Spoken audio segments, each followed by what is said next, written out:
ಆಹಾರ, ಕಲೆ, ಸಂಸ್ಕೃತಿ, ಆಚಾರ ವಿಚಾರಗಳ ಬಗ್ಗೆ ಅಧ್ಯಯನ ಮಾಡುವ ಉದ್ದೇಶದಿಂದ ಕಾಪುವಿನಿಂದ ಹಿಮಾಲಯದವರೆಗೆ ಬೈಕ್ ಮೂಲಕ ತೆರಳಿದ ಸಚಿನ್ ಎಸ್ ಶೆಟ್ಟಿ ಬಗ್ಗೆ ಸಾಮಾಜಿಕ ಜಾಲತಾಣದಲ್ಲಿ ಹರಿದಾಡುತ್ತಿದೆ ಸುಳ್ಳು ಸುದ್ದಿ. ಏನದು ಸುಳ್ಳು ಸುದ್ದಿ? ಇದರ ಬಗ್ಗೆ ಕಂಪ್ಲೀಟ್ ಸ್ಟೋರಿ ಇಲ್ಲಿದೆ. ಹೌದು, ಕಳೆದ ಕೆಲವು ದಿನಗಳ ಹಿಂದೆ ಕರಾವಳಿಯ ಸಚಿನ್ ಎಸ್ ಶೆಟ್ಟಿಯವರು ಕಾಪುವಿನ ಭಾರತ, ನೇಪಾಳ, ಭೂತಾನ್ ಬೈಕ್ ಪ್ರವಾಸ ಬೆಳೆಸಿ ಅಲ್ಲಿ 72ನೇ ಸ್ವಾತಂತ್ರ್ಯೋತ್ಸವವನ್ನ ಅಲ್ಲಿನ ಜನರೊಂದಿಗೆ ಆಚರಿಸಿದ ವಿಚಾರ ಎಲ್ಲರಿಗೂ ತಿಳಿದಿದೆ. ಆದರೆ ಇತ್ತೀಚೆಗಿನ ಕೆಲವು ದಿನಗಳ ಹಿಂದೆ ಅವರು ಬೈಕ್ ಅಪಘಾತದಲ್ಲಿ ಸಾವನ್ನಪ್ಪಿದ್ದಾರೆ. ರಿಪ್ ಬ್ರದರ್ ಎಂಬ ಸುಳ್ಳು ಸುದ್ದಿಯ ಇಮೇಜ್ ಒಂದು ಸಾಮಾಜಿಕ ಜಾಲತಾಣದಲ್ಲಿ ಹರಿದಾಡುತ್ತಿದೆ.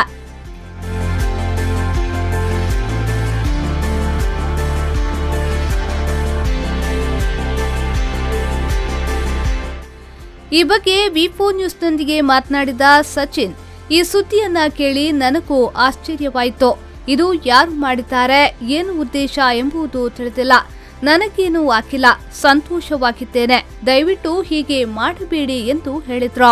ನಮಸ್ತೆ, ನಾನು ಸಚಿನ್ ಶೆಟ್ಟಿ ಬಂದು ಒಂಜಿ ನೀವು ತುದುಪ್ಪರು ಫೇಸ್ಬುಕ್ ಸೋಷಿಯಲ್ ಮೀಡಿಯಾ ಎಂಕಲು ಒಂಜಿ ರೈಡ್ ಬೈದ ಇಂಡಿಯಾ, ಭೂತಾನ್, ನೇಪಾಲ್.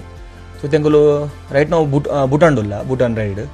ಸೊ ಕೋಡಂಜಿ ಎಂಕ್ ಬಯ್ಯ ಒಂಜಿ ವಾಟ್ಸಪ್ ಒಂಜಿ ಮೆಸೇಜ್ ಬರ್ತಂಡು ಪಂಡ ಫಾರ್ವರ್ಡ್ ಮೆಸೇಜ್ ದೋಸ್ತಿ ಕಟ್ಟ ಪುಣ್ಣಿ ಎಂಚ ಪಂಡ ಎಂಕೆ ತು ಶಾಕ್ ಉಂಡ ತುದು ಪಂಡ ಯಾನ್ ತೀರ್ಬೋತೆ ಅಂದೆ ಆಕ್ಸಿಡೆಂಟ್ ಆತನ ಎಂಕ್ ಭೂಟಾಂಡ್. ಸೊ ಇಂಚ RIP brother Sachin Shetty accident ಆತಂಡು ಇಂಚ ಭೂಟಾಂಡ್. ಸೊ ಯಾನ್ ಜೀವನ ಉಲ್ಲೆ ದಾಲ ಎಂಕ್ ದಾಲ ಪ್ರಾಬ್ಲಮ್ ಆತಿಜಿ ಒಂದು ಏರ ಎಂಕ್ ಎಂಗೆ ಅವು ಏರ್ ಮಲ್ದಿಂಗ್ ಗೊತ್ತುಜಿ ಏರ ಎಂಕ್ ಆವಂದಿನ ಕುಲ ಏರ ಹೆಂಗೆ ಕ್ಲೋಸ್ ಇತ್ತಿನ ಕುಲ ಏರ್ ಮಲ್ದಿಂಗ್ ಗೊತ್ತುಜಿ. ಸೊ ಇಂಚಿನ ಅವು ಫೇಕ್ ನ್ಯೂಸ್ ಪೂರ ವಾಟ್ಸಪ್ ಸ್ಪ್ರೆಡ್ ಆತಂಡು, ಮಸ್ತ್ ವಾಟ್ಸಪ್ ಗ್ರೂಪ್ ಸ್ಪ್ರೆಡ್ ಆತಂಡು. ಪುತ್ತೂರು, ಉಪ್ಪಾಡು, ಮಣಿಪಾಲ್, ಮ್ಯಾಂಗ್ಳೂರು ಪೂರ ಸ್ಪ್ರೆಡ್ ಆತಂಡು. ಸೊ ಇಂಚ ದೈದಿ ಇಂಚ ಮಲ್ಪಡೆ ಯಾನ್ ಇತ್ತ ಎಂಕಲು ಸೇಫ್ ಆದಿಲ್ಲ, ಸೇಫ್ ಆದಿತ್ತ ತಿಂಪೂಡು ರೀಚ್ ಆತ ಭೂಟಾಂಡ್. ಸೊ ಇಂಚನೆ ನಾನೊಂಜಿ 10-15 ಡೇಸ್ ಎಂಕಲು ಕುಡ್ಲ ರೀಚ್ ಆಗೋದಿಲ್ಲ. ಸೊ ಇಂಚನೆ ಒಂದು ಮತ್ತೆ ಪೊಕ್ಕಡೆ ದಲ ಎಂಗ್ಲ ಪ್ರಾಬ್ಲಮ್ ಎಂಗ್ಲ ದಾಲ ಪ್ರಾಬ್ಲಮ್ ಆಗ್ತದೆ, ಎಂಗ್ಲ ಆರಾಮ್ಡುಲ್ಲ, ಗಮ್ಮತ್ತುಲ್ಲ, ಖುಷಿಡುಲ್ಲ ಎಂಕುಲು. ಸೊ ಒಂದೇನು ದಯವಿಟ್ಟು ಒಂದು ಸ್ಪ್ರೆಡ್ ಮಲ್ಪೋಚಿ ಇರಲ್ಲ ನ್ಯೂಸ್ ಒಂದು ಫೋಟೋನು. ಸೊ ನಿಖಲ್ ತೂದುಪ್ಪರ ಮಸ್ತ್ ವಾಟ್ಸಪ್ ಗ್ರೂಪ್ ಬೈದುಪ್ಪು. ಸೊ ಇಂಚಿ ದೇಮಲ್ದ ಎಂಕ್ಲೆ ಗೊತ್ತಜಿ ಏನ ದೋಸಿನ ಕುಲೇರ ಮಲ್ತುಪ್ಪು ಇರೋದಿನಿ.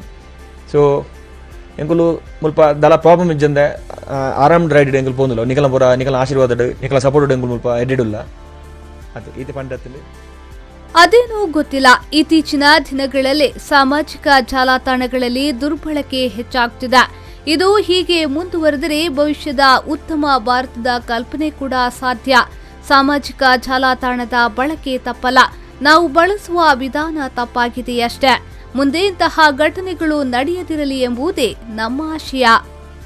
ಪವನ್ ಕಾಜ್ಮಡ್ಕ, ವಿ4 ನ್ಯೂಸ್ 24/7 ಮಂಗಳೂರು.